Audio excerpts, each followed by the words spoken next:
Education, start again. Faith and reason, formation and education, congregation and classroom. Receptivity to the other, the migrant, the refugee, the displaced, to summarize much of the morning, is first and foremost not a matter of prudential judgment, nor the result of careful analysis of costs and benefits, risk and opportunities, resources and resource management. These considerations, of course, all have their place.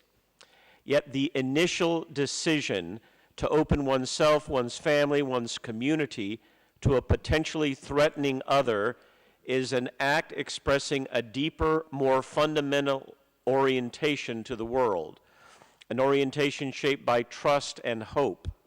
It is, to use Karl Rahner's term, a fundamental option, the initial act of transcendental freedom and of faith in relation to the other. It is to accept the risk of hospitality. One takes this decision with a degree of reflexive awareness and consequently a degree of human freedom. The decision itself leads to a growth in freedom and self-awareness. The decision does not come unprompted, but after careful cultivation of the soul's presence to itself. Religious communities are known to specialize in this cultivation. Finally, the relationship between the decision, this fundamental option to be open to the stranger on the one hand, and the concrete acting out of that decision on the other, is a complicated relationship that unfolds most transparently to the actor when faith and reason come together in setting the course of action.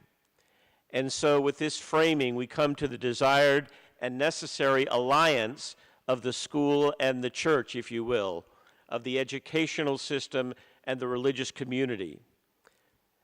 To start briefly with the role of religions in this context, Owen Flanagan said this morning, we cannot assume moral virtue. Nothing was ever truer said. But I would make this ambitious claim: the cultivation of citizens as moral agents through formation in virtues and habits of compassion has implications for a nation's political culture. This is relevant in the context of yesterday's discussion of a necessary and, in any case, inevitable nationalism. Sweden for the Swedes, Denmark for the Danes, and so on. The artificial, constructed, contingent nature of this formulation is clear, and becomes clear when we say something like, America for Americans. I have no idea what this means. My children have always asked, Dad, what are we? Like our friends, are we Irish Americans, Polish Americans, Italian Americans? I say, well, we have Irish, English, French, and some Eastern European heritage, so what you are is just an American. It's a blending of so many sources that it's almost pointless to go back into a kind of reified notion of identity. Americans of a certain socioeconomic class love to wax eloquently on their heritage without knowing exactly what that might be and how reified it has become. Doesn't matter. This marker of identity runs deep in the modern consciousness, as do other markers such as ethnicity, race, like nation. They're markers of difference and exclusion, of ranking and privilege. We're not going to get away from them. Religion, unfortunately, does not always resist the temptation to reinforce these ultimately artificial boundaries. Sacralized territorialism is born of self-protection, a desire for perceived advantage over others, an assumption of a supra-orthodoxy, an unrivaled grasp of the absolute. So religions contribute to this reifying of identity, a construct that becomes that one doesn't recognize because it is so taken for granted. So the challenge for religions in fomenting an attitude, a fundamental option of openness to the other, is to create a platform for ethics and action that overcomes, or balances at least, this tendency toward exclusion, toward self-protection, toward territorialization. And the blunt question to pose, and I hope we have time to discuss, is, are religious communities still capable of making a positive difference in and beyond the local community, of recalling people to a vivid consciousness of their core or fundamental identity, which is a shared humanity that is the basis of communal flourishing? We've heard all morning inspiring statements, uplifting statements of human dignity, the common good, solidarity, the awakening of compassion, the cultivation of empathy through these various religious traditions. These are breathtaking articulations of the complementary gifts of that each community has to offer, or expressions of a fundamental option, of a yes to the other. But the question remains, are the religions today capable of carrying out their historic mission of forming agents of compassion? We need to name the obstacles, the impediments to religions fulfilling this potential and living the mission and the principles that were articulated today. What are the obstacles today? What are the impediments from religions actually fulfilling this mission? What are those erected by the state, by the failings of religious leaders, by popular culture, by social media, by economic pressure, by a simple lack of imagination and communication? In this room, we have the luminaries, but how fare your co-religionists? And most importantly, how do religions escape privatization without becoming partisan and politicized? How do they help to shape and inform local, national, and transnational political cultures without being reduced to the partisan or the political? These are provocative questions for religious communities. What about universities, schools, educational institutions? They have a role to play to complement and strengthen the religious communities and vice versa. At least that's my argument. Almost more than halfway done here. One of the undeniable remaining institutional strengths of religions are their schools and educational networks that they sponsor, religious communities around the world.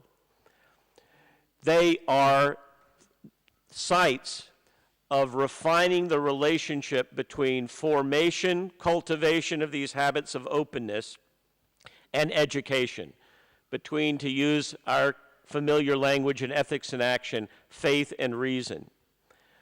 It seems to me that one of the shared principles of religious education is that of the unity of knowledge and a telos, or an end, to which knowledge is driven.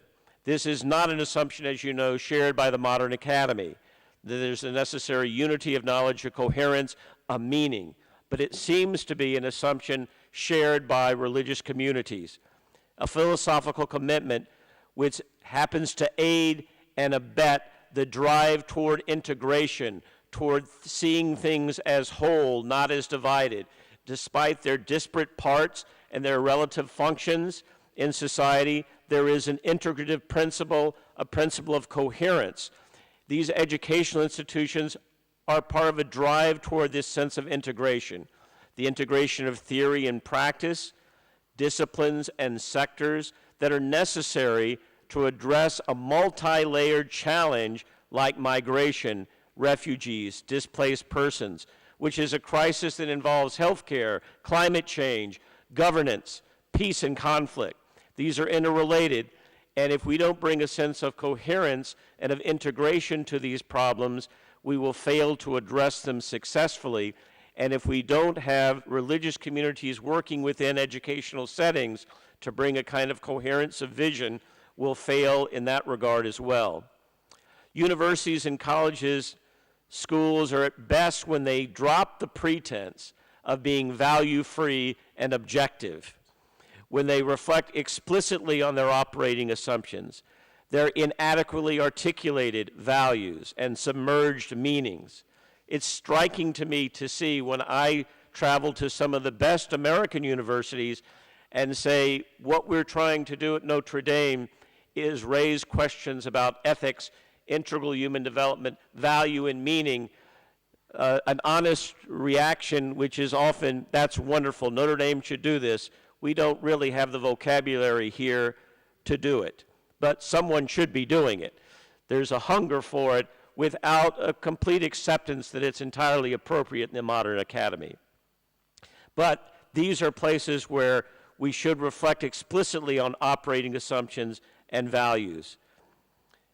They see themselves, I think, many universities as always already enmeshed in some kind of formative process, but they have more information and freedom available to them when they instruct and study and research and mentor within an explicit, even though open-ended and inviting moral framework.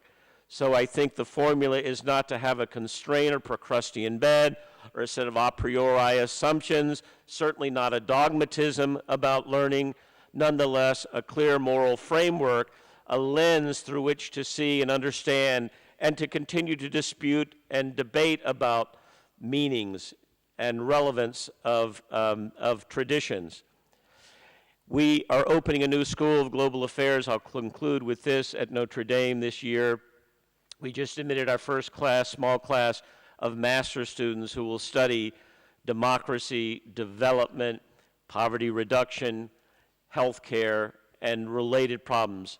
And we had over 400 applicants. We surveyed them to say, what are you most interested in studying in global affairs? The answer was migrants and refugees was number one. And the understanding seems to be this problem, this challenge, it will be with us for a long time, and it touches so many realms of life that are important. And for these young people, it's a question of justice. And they're attracted to a problem precisely because it has this deep meaning, this human connection, and they want that articulated alongside the instrumental and technical problem solving that we obviously have to provide. So the question before us is, how do religious communities and educational institutions that are faith-inspired and that are faith-friendly, how do they work together more closely to strengthen alliance between those who want to have technical solutions to problems, who have profound analysis of the range of causes, but also recognize that these are ultimately human problems that require a fundamental option, a shaping of conscience and of moral character, so that the problem is placed within the realm of human dignity and the human person. I think that's what we've heard today. The challenge for the religious communities is to address straightforwardly their internal challenges to make this promise realized.